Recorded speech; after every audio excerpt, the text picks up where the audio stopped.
jika nanti, jika ya kita berbicara jika wacana ini benar-benar diimplementasikan, sektor apa nanti yang kira-kira akan cukup berdampak begitu ya? Artinya apakah akan cukup menjadi jaring yang cukup besar begitu ya, dampaknya kira kemana-mana begitu kalau memang benar-benar nanti pemerintah tidak masak-masak dalam menetapkan wacana ini?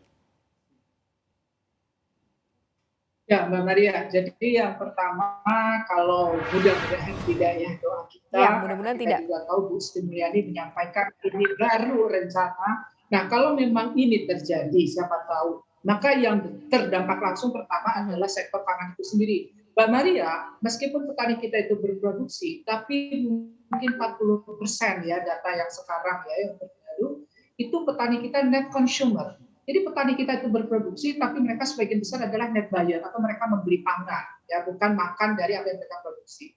Kemudian yang kedua, rumah tangga miskin tentunya di perkotaan, ya karena rumah tangga miskin ya di kawasan urban itu juga cukup tinggi angkanya dan mereka langsung membeli kepada tadi ya pedagang ya dan PPN ini diterapkan pada tingkat konsumen, maka tentu akan merasakan juga dampaknya. Nah, tentu apakah ada dampak pada sektor perdagangan dan jasa? Nah, meskipun sembako permintaannya dari sisi ekonomi inelastis, tetapi Mhm. karena daya beli mereka terbatas, maka tentu permintaan akan tetap berkurang.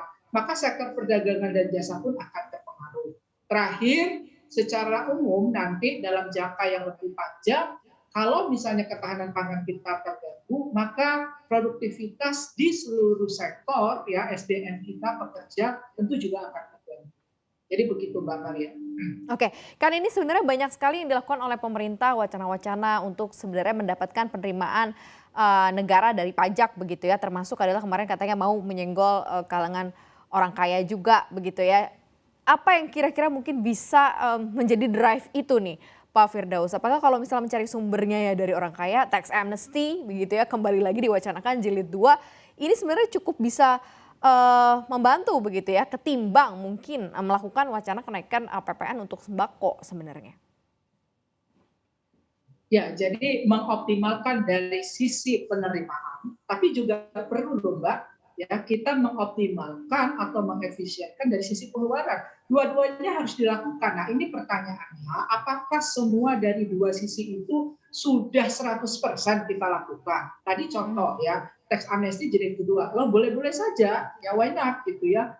Tax progresif, kita bisa evaluasi, kita punya Mhm. sistem tax progresif, ya bagaimana pelaksanaannya. Kemudian tadi yang saya sampaikan yang lebih penting Mbak, kita concern pada pemulihan ekonomi karena kita Ya. ingin pendapatan nasional ini betul-betul bertumbuh. Katakanlah sektor pertanian sebagai penyelamat, maka itu kita dorong investasi, inovasi sebisa kita mungkin, semaksimum mungkin. Sehingga nanti penerimaan negara kalau Y-nya naik, produktivitas kita naik, maka tentu penerimaan negara akan naik. Nah, tadi juga jangan lupa karena ini masalah penerimaan juga nanti menentukan berapa pengeluaran karena ini dua sisi mata uang, maka di sisi pengeluaran juga perlu diefisienkan. Ya termasuk juga korupsi dan sebagainya.